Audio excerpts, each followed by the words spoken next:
Au cours de la vie embryonnaire, un stock de cellules appelées ovocytes se forme dans l'ovaire.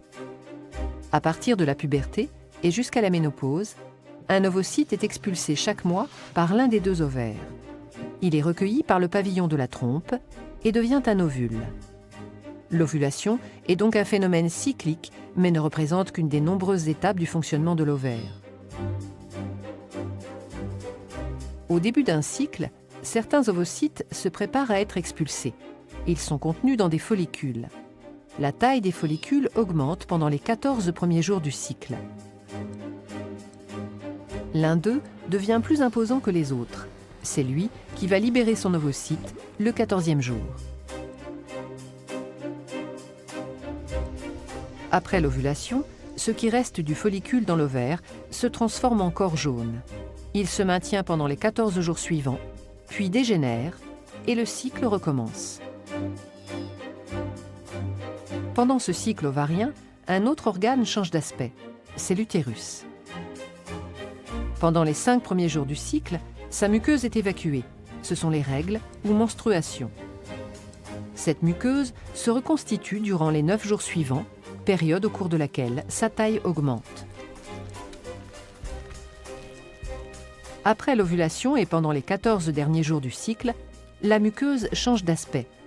Elle forme une dentelle utérine très vascularisée. Ces transformations la rendent apte à recevoir un embryon au cas où un rapport sexuel non protégé s'est déroulé, donnant lieu à une fécondation entre l'ovule et un spermatozoïde.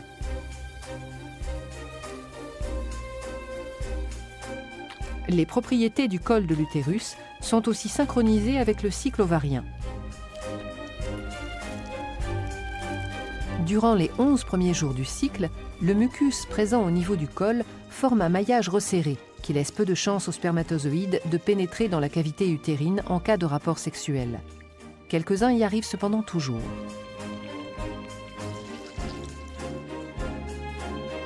Dans les quelques jours autour de l'ovulation, du 12e au 16e jour environ, ce maillage se relâche. On dit que le mucus, ou glaire cervicale, devient filant. Il laisse passer les spermatozoïdes beaucoup plus facilement. C'est le moment où une fécondation a le plus de chances de se produire et de donner lieu à une grossesse.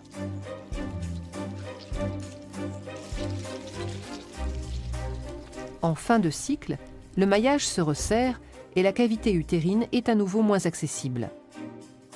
Le synchronisme des cycles ovariens et utérins ne doit rien au hasard.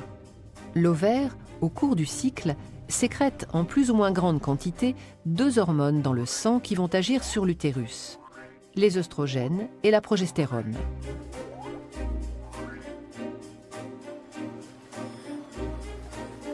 Au début du cycle, la concentration sanguine des 2 hormones est très faible.